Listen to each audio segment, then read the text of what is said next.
आपके पास 1,19,285 प्रॉपर्टीज की संभावित एलोकेशन है। इनमें से कितने मस्जिद, कितने मदरसे, कितने कब्रिस्तान और कितने स्कूल बनाए आपने, पूछता है भारत। बताइए मुझे। आप नहीं बनाएंगे, मगर मैं भगवा झंडा लहराते हुए जाऊंगा तो आप भगवा झंडा उतरवाएंगे। ये क्या लॉजिक है? मुझे कुछ समझ में नहीं आ रहा। आप मुझे बताइए, आपको समझ में आ रहा है क्या राशिद शरीफ साहब? आपको समझ में आ रहा है? ये प्रो वक्फ है कि एंटी हिंदू है? ये तो मुझे एंटी हिंदू दिख रहा है। ये एंटी हिंदू कैंपेन है, एंटी सनातन कैंपेन है। नहीं बोल के फायदा नहीं है। आपको संपत्ति रखनी है, मगर आप हिंदुओं को क्यों टारगेट कर रहे हो? हिंदुओं ने क्या बिगाड़ा आपका? उस हिंदू बस ड्राइवर ने क्या किया? उस हिंदू बच्चे ने क्या किया जिसने मुंबई में भगवा झंडा लहराया? नहीं, रामनवमी में जाने वाले हिंदुओं की गलती क्या है, बताइए मुझे। नहीं, आप ये बताइए, महाकुंभ आपने कब्रिस्तान नहीं बनाया, आपने मस्जिद नहीं बनाया, आपने मदरसे नहीं बनाए, और हिंदू किसने बनाने नहीं दिया? सरकारों ने। अरे वक्फ आपके नाम पे था, कितने बनाए आपने?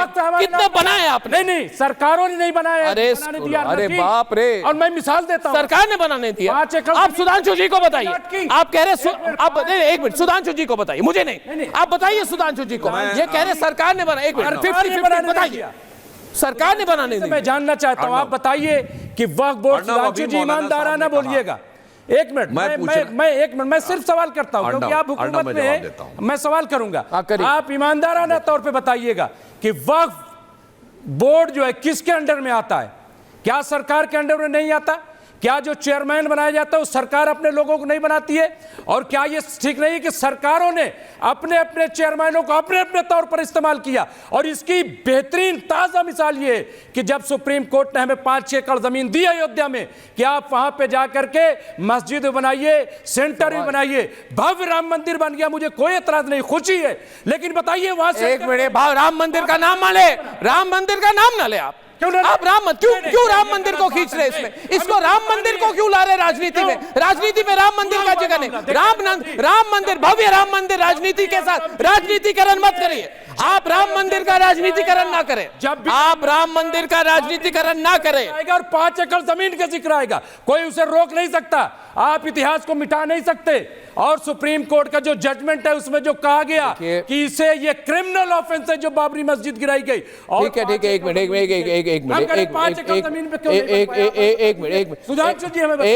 मिनट, सुधांशु जी जवाब दे रहे हैं, दे रहे हैं, क्यों नहीं बना? दे रहे हैं, शांति से।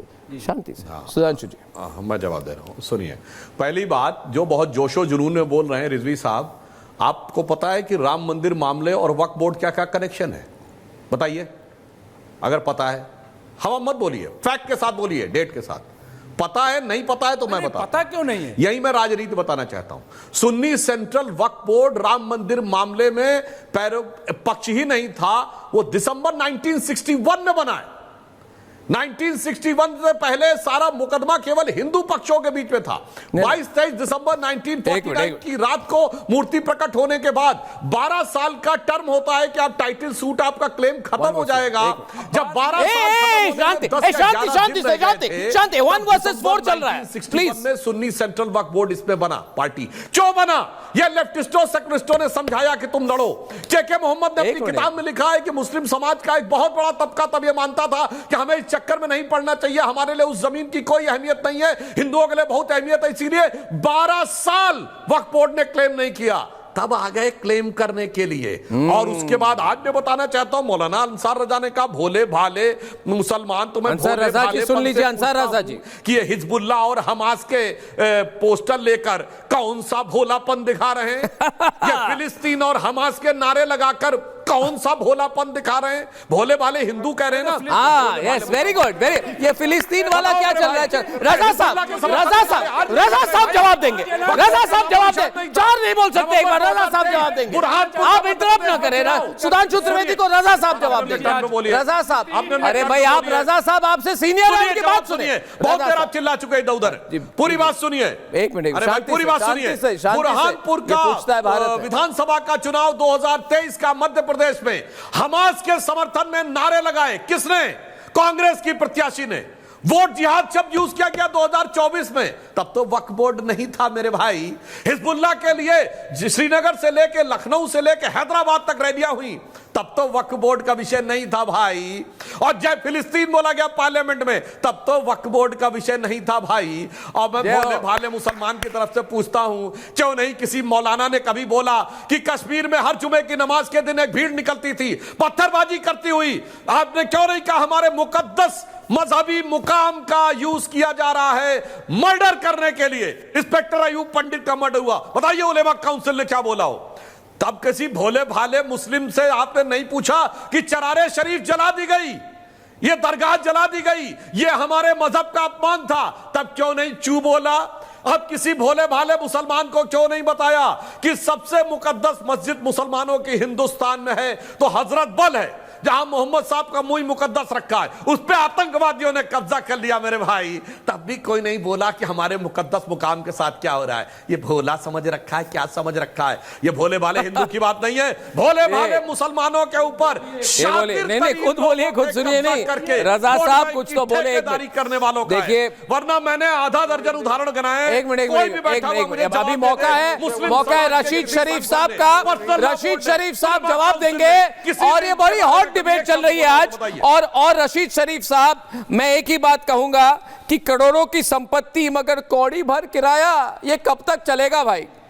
करोड़ों की संपत्ति, लाखों करोड़ों की संपत्ति मगर कौड़ी भर किराया, कहते किराया है ही नहीं, किराया है ही नहीं। सबसे चौंकाने वाली बात है कि वक्फ की 5% प्रॉपर्टी लोगों ने बेच दी, फिर भी कुछ नहीं कहा। शरीफ साहब देखिए जी, शरीफ साहब आप बोलिए जी, बोलिए। अनाब जी जी सर, मैं सदाशिव जी से एक बात पूछना चाहता हूं कि ये वक्फ बिल है सो, ये वक्फ प्रॉपर्टीज है सो, ये मुसलमानों से ताल्लुक़ है इसका। मैं सदाशिव जी से पूछना चाहता हूं, क्या कर रहे हैं तुम? पूछता है भारत पंडितों को क्यों ना ले कश्मीर से? पूछता है भारत तुमसे क्यों नहीं लाए 11 साल में? कश्मीरी पंडितों को क्यों नहीं लाए? मुद्दे पर रहिए शरीफ साहब, मुद्दे पर रहिए, ये बिल पास हुआ, मुद्दे पर रहिए, एक्टिव हो गए तुम लोग, मुद्दे पर रहिए। नहीं मैं ये बता रहा हूं अर्नब जी, जब से ये बिल पास हुआ बीजेपी आरएसएस पूरे एक्टिव क्यों हो गए? क्यों मस्जिदों को घेराव कर रहे हैं, मस्जिदों के अतराफ फिर रहे, मदरसों को बंद कराने की चक्कर कर रहे, कब्रिस्तानों पे बुलडोजर चला रहे लोग, क्यों खामोश बैठे हुए? अरे पूछता है भारत तुमसे, कब तक हिंदू मुसलमान करते रहोगे? कहाँ पे चलाया भारत? रिजवी साहब आप शरीफ साहब, पूछता है भारत, तथ्यों पे बात करें, तथ्यों पे बात करें, तथ्यों पर बुलडोजर चला रहे हैं आप, तथ्यों पर बुलडोजर चला रहे हैं। सच्चाई से बात करें, कैसी बात कर रहे हैं आप? मैं चैलेंज करता हूं रशीद साहब, मैं चैलेंज करता हूं आपको रशीद शरीफ साहब। एक मिनट रशीद शरीफ साहब, ये रशीद शरीफ साहब मेरी बात सुनिए, मेरी बात सुनिए। रशीद शरीफ साहब, शरीफ साहब मेरे ही प्रोग्राम का, मेरे ही एक मिनट सुधांशु जी, कुछ नहीं है जी सुधांशु जी पूछता है भारत, आपका प्रोग्राम है, मैं पूछता हूँ हिंदू मुसलमान कब सुकून से रहेंगे देश में? मैं पूछता हूँ